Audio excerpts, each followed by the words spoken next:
Good evening and welcome to the Lagos studios of IATV. I am Adegboyega Labiran with the news. Lagos State House of Assembly has rejected 3 of the cabinet nominees presented to it for approval by Governor Babajide Sanwo-Olu. Those rejected include Ajayi Bembe, George Opafemi and Prince Olarewaju Sanusi.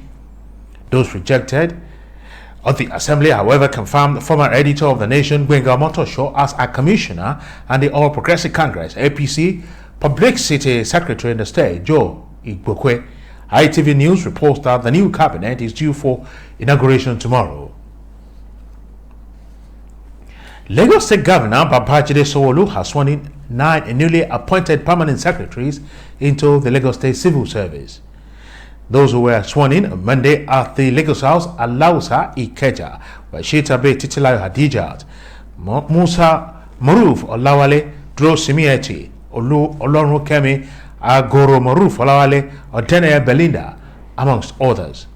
Speaking after the swearing in, the governor expressed confidence in the competence of the new permanent secretaries and charged them to deploy their expertise in delivering dividends of democracy to the citizens of Lagos State.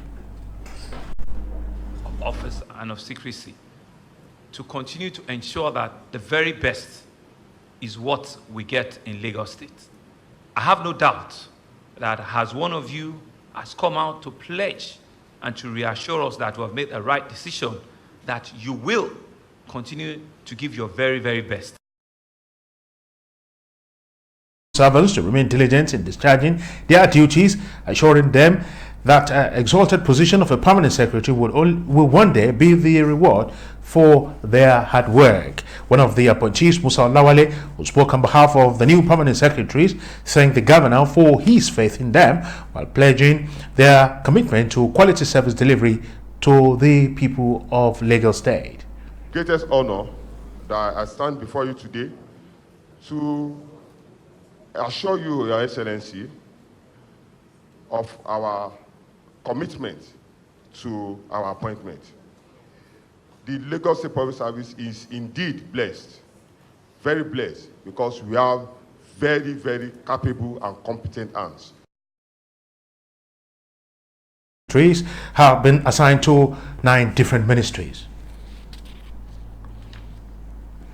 The police have sealed off the venue of an event where Nobel laureate Professor Wole Soyinka and human rights activist and senior advocate of Nigeria, Femi Falana, had been billed to speak. The symposium tagged democracy, state repression and the state of insecurity in Nigeria had been scheduled to hold at 46 Ibijoke Street, Oluyole bus stop of Regun Lagos. A tweet via a Twitter handle, Revolutionary Towolawi Jamiu at Jamo, showed that the symposium was organized by the Coalition for Revolution Corps. The organizer said it was scheduled to be a working consultative assembly of activists and organizations against the draconian development and the detention of scores of activists in the DSS detention cells. They stay away from work directives of the Joint Action Committee of Non-Academic Staff Union of Universities, NASU, and Senior Staff Association of Nigerian Universities, SANU, recorded a 95% compliance at the University of Lagos today. ITV's Faith Agbetuya, who spoke with executives of the unions at the University of Lagos, has the details. The national warning strike across Nigerian universities, which commenced today, followed the issuance of a directive by the National General Secretary of NASU, Peters Adeyemi, and the National President of SANU, Samson Ugwoke, on Friday, 16th August. According to NASU and SANU executives, Unilag chapter, the industrial action, which is total and comprehensive, is a result of government's failure to attend to their demands after expiration of the 14-day ultimatum, which lapsed on Sunday, August 18th. They should give us the 30 billion N allowance from 2012 to 2016. We signed an agreement with the federal government. Our federal government signed an agreement with us in 2009, in which the federal government have been giving us peanuts, giving us party payment of this money. When you sign an agreement, I think the onus lies on the the parties that signed the agreement to honor the agreement. So I want to tell you that the federal government are not sincere. The federal government of Nigeria are not sincere. They are not sensitive to the plight of the non-teaching staff and to the growth of the educational sector as a whole in this country. They stressed that no form of concession will be made with the university management during the strike, although academic activities will not be disrupted during the warning strike. It is not that we are deliberately embarking on strike, but the government is forcing us to embark on this strike. And I want to say, if the government fails to yield our demands, we will come back to come and embark on indefinite strike. I think you know the meaning of that, why the entire educational sector, universities, will be crumbled and shut down. Some Unilag undergraduates who spoke with IATV said that although the warning strike had not affected their classes yet, it would soon start to tell on their academic activities if the warning strike ends without any move to stop the industrial action. For now, there has not been any trouble so far. They've actually been calm towards the situation, but I'm very sure if the government doesn't respond to them as early as they should, they will definitely take great actions. If the strikes keep going on, some of our classes won't be able to hold because the lecturers will be inside the faculty, and while they are locked up, they won't be able to come out to take us for classes.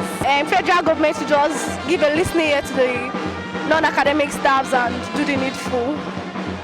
I know in due time it will soon start affecting students because in areas of welfare, cleanliness, lights, indirectly it's going to affect us. Some lecturers might not want to come and teach us in a dirty environment. I would also not be able to learn in an environment that is not conducive. The students pleaded with the federal government to grant requests of these aggrieved union members to save them the experience of having their schools being locked down by the unionists. In Lagos, Faith Agbetuya, IATV News.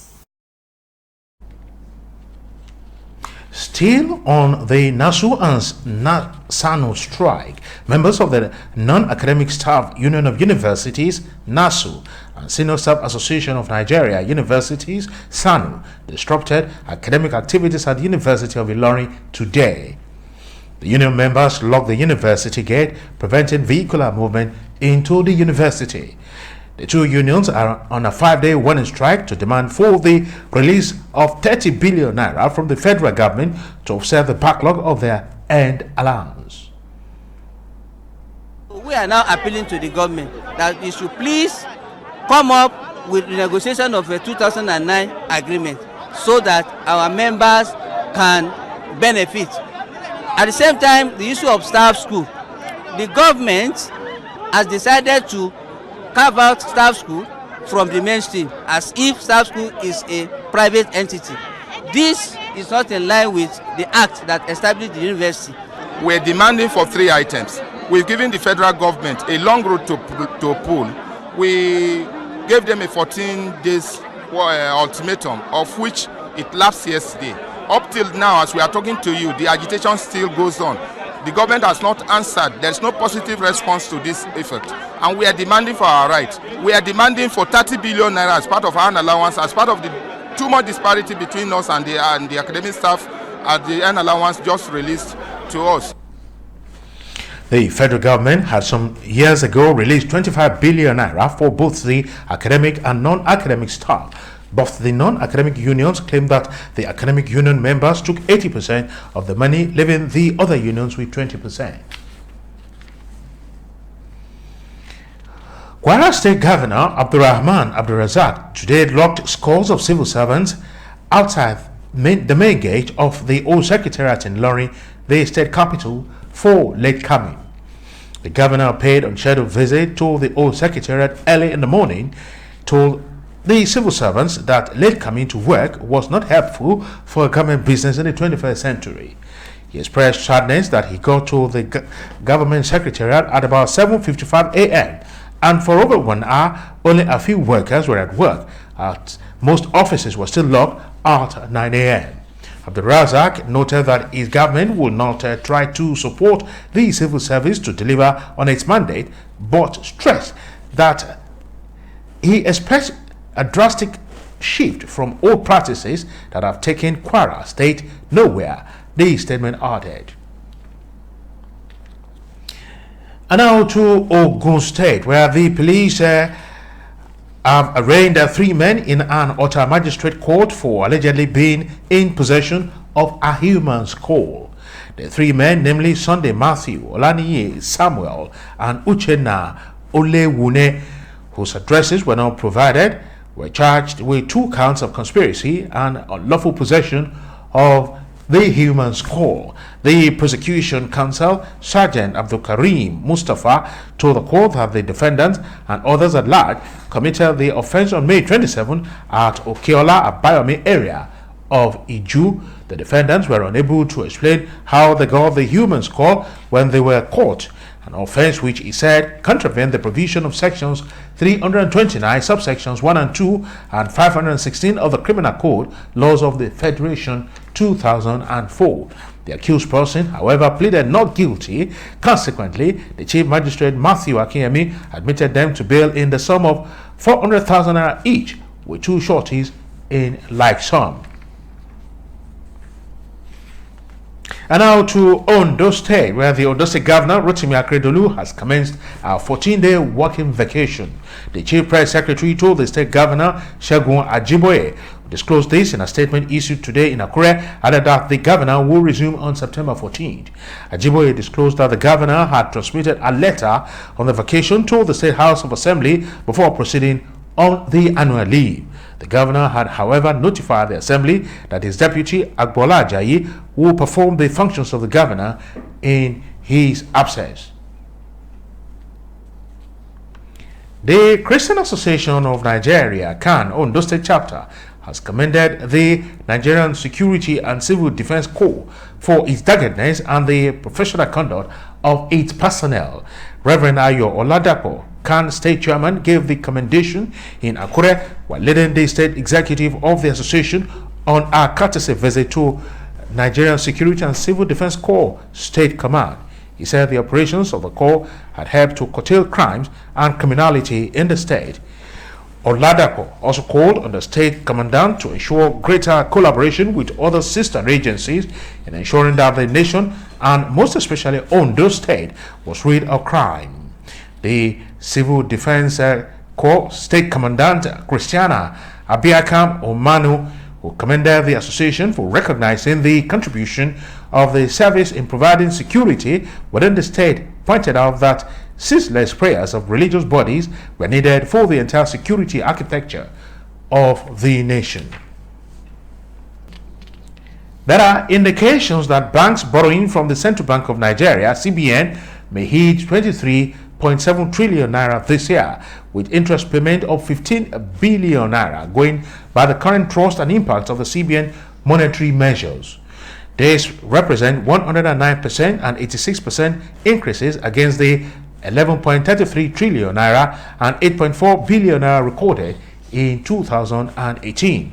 Meanwhile, banks' deposit placements with the CBN is expected to drop by 31% to 14.3 trillion naira from 20.7 trillion naira in 2018, with interest earned by the banks rising moderately by 2.6% to 7.23 billion naira from 7.5 billion naira in 2018. Indications to this emerge from the CBN monthly economic report covering January to May 2019. We show that banks borrowing from the CBN through the Standing Lending Facility SLF shot up by 109% to 10.99 trillion naira for the 5 months period from 5.27 trillion naira during the corresponding period, January to May of 2018. The CBN monthly economic reports also show that banks' deposit placement for the CBN through its Standing Deposit Facility SDF dropped by 31% to 5.59 trillion naira during the period under review. And now the stock market report. Stockbrokers traded in a total of 250.7 million ordinary shares valued at 4.2 billion naira. At the close of trading today on the floor of the Nigerian Stock Exchange, MTN Nigeria recorded the highest volume of trade with a total of 47.2 million ordinary shares valued at 660.02 million naira. Stanbic Bank PLC came second The activity chart with 41.1 million ordinary shares valued at 36.96 million naira. MTN Nigeria PLC led the pack of gainers with 3.70 kobo to close trading at 138.70 kobo. Stanbic Bank PLC came second on the gainers chart with a 1 naira gain to close at 34 naira. On the other hand, Nestle Nigeria PLC topped the losers chart with a drop of 29 naira 10 kobo to initial value to close trading at 1,103 naira 90 kobo. Cadbury Nigeria PLC dropped 1 naira initial value to close trading at 9 naira 30 kobo. All share index closed trading at 27,115.89 points, all in 4,116 transactions, while market capitalization ended today's trading at 13.2 trillion naira. And that's the size of our package from the Lagos studios of IATV. I am Adegboyega Labiron, thanking you for staying with us, and I'm returning you to our studios in Ibadan for the rest of the news. Good evening.